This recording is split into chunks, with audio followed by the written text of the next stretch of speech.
In North Korea, a world of unimaginable luxury exists alongside crushing poverty. The contrast is so stark, it almost feels like two separate realities coexisting within the same borders. On one side, there are endless fields and villages where people struggle to find enough food, and on the other, there are palatial estates and manicured gardens that seem untouched by hardship. Kim Jong Un and his family live in opulence, shielded from the daily struggles of ordinary citizens. Their homes are protected by layers of security, and their lives are carefully curated to ensure they never have to face the deprivation that defines life for most North Koreans.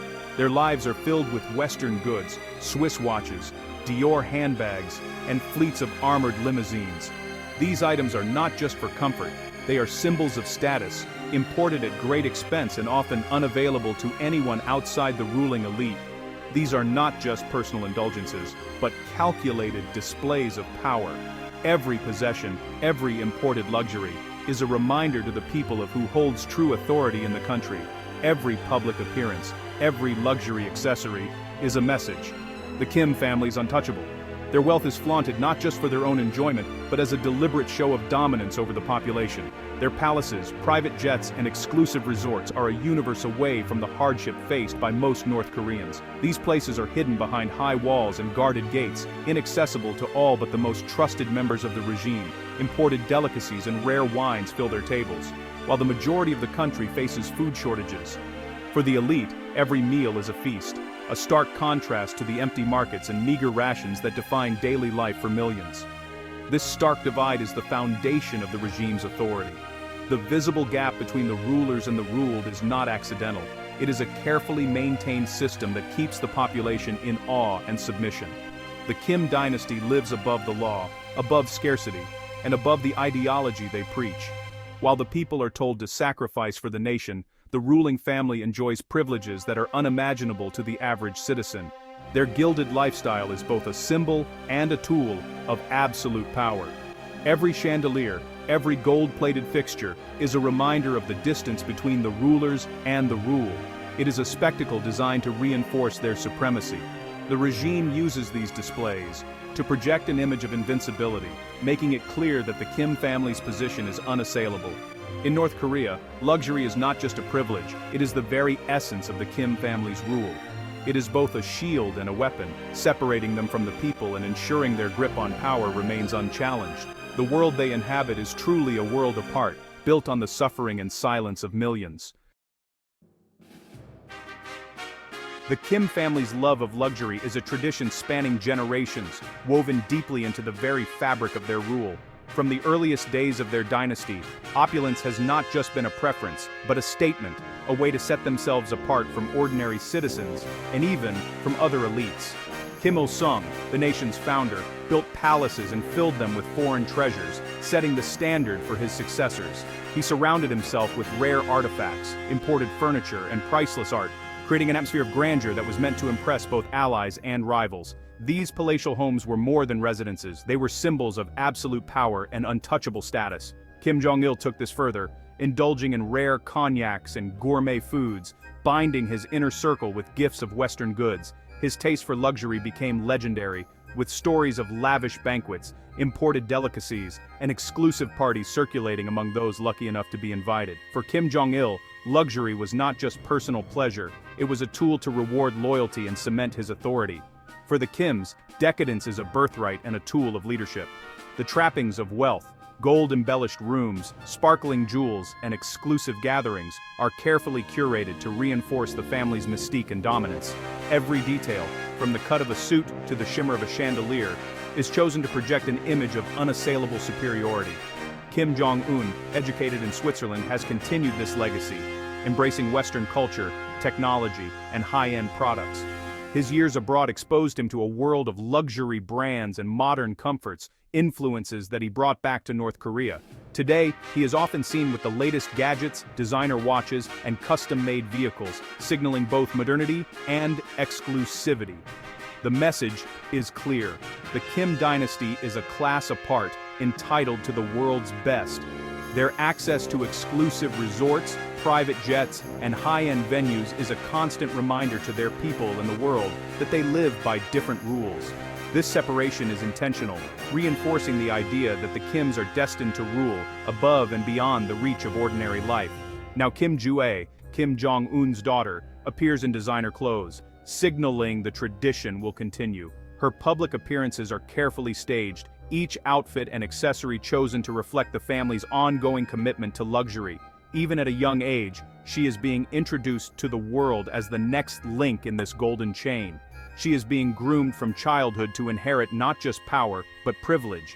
Surrounded by private tutors, chauffeured in luxury cars, and taught the etiquette of the elite, Kim Jong Un's upbringing is a masterclass in exclusivity. Every lesson, every experience is designed to prepare her for a life where luxury is not just expected, but required. For over 70 years, luxury has been as central to the Kim identity as their political ideology. The family's history is a tapestry of wealth and power, each generation adding new layers of extravagance. Their gatherings, their possessions, and even their portraits are reminders of a legacy built on both authority and affluence. The dynasty's future is being shaped in the same gilded mold. As the gates close behind the next generation, the message is unmistakable. The Kim family's tradition of luxury is not just a relic of the past, but a promise for the future, one that will continue to define their rule for years to come. Despite strict international sanctions, the Kim family's access to luxury goods remains unbroken. The regime has built a global network of diplomats, shell companies, and smugglers to acquire banned items. Goods are routed through multiple countries, disguised, and finally smuggled into North Korea, often via China. This system moves everything from watches to fleets of armored cars and luxury yachts. The regime's ability to orchestrate these operations is a testament to its determination. Each public display of contraband is a message. Sanctions cannot touch us. The flow of luxury goods continues, fueling the elite's lifestyle and defying the world. For the Kim dynasty, luxury is non-negotiable. In North Korea, luxury is a currency of power. The Kim dynasty rewards loyalty with exclusive foreign goods, watches, cars, and electronics, creating a privileged class. Access to these items is a mark of favor and a powerful incentive to remain loyal. The threat of losing these privileges keeps officials in line. This system forges a bond among the elite, uniting them in shared complicity and dependence. Luxury is not just a reward, it is a tool of control and a badge of status. The elite's comfort depends entirely on the supreme leader's approval. In this world, a luxury watch is more than an accessory. It's a symbol of survival. The Kim family's grip on power is reinforced by every gift and every privilege. Ri Sol-ju, the enigmatic wife of North Korean leader Kim Jong Un, has become a symbol of the regime's attempt to present a modern, sophisticated face to the world. Her presence at official events is both rare and highly anticipated, adding an air of intrigue to every appearance. Unlike many political spouses who are frequently seen in public, Ri Sol-ju's outings are few and far between, making each one a carefully orchestrated spectacle that draws the attention of both domestic and international media. Her rare public appearances are meticulously staged, with every detail managed to perfection. This deliberate scarcity only fuels speculation about her personal life, her influence within the regime, and her role behind the scenes. The fascination surrounding her is not just about her status, but also about what she represents, a glimpse into the secretive world of North Korea's elite. Ri Sol-ju stands out with her sophisticated and luxurious style.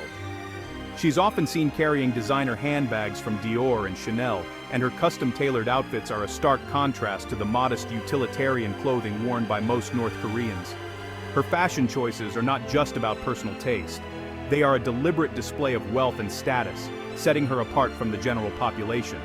Every accessory, every carefully chosen ensemble serves as a political statement. Through her elegance and worldliness, she projects an image of a regime that is both powerful and refined, subtly communicating North Korea's aspirations to be seen as a modern, cultured nation on the global stage.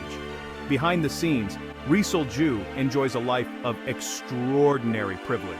She has access to private villas, exclusive resorts, and all the comforts that come with being part of the ruling family. Her lifestyle is a world away from the daily struggles faced by ordinary North Koreans, highlighting the vast divide between the elite and the rest of the population. She embodies the comfort, luxury, and security that are denied to most citizens. Her life is filled with experiences and opportunities that few in her country could ever imagine, reinforcing the image of the Kim family's untouchable status. On the international stage, her presence is carefully used to soften the regime's image. Whether greeting diplomats or attending high-profile events, Ri Sol-ju helps to humanize the leadership. While at home, she reinforces the family's special status and the idea that they are uniquely qualified to rule. Every public appearance is a calculated message, designed to showcase the regime's stability, wealth, and control.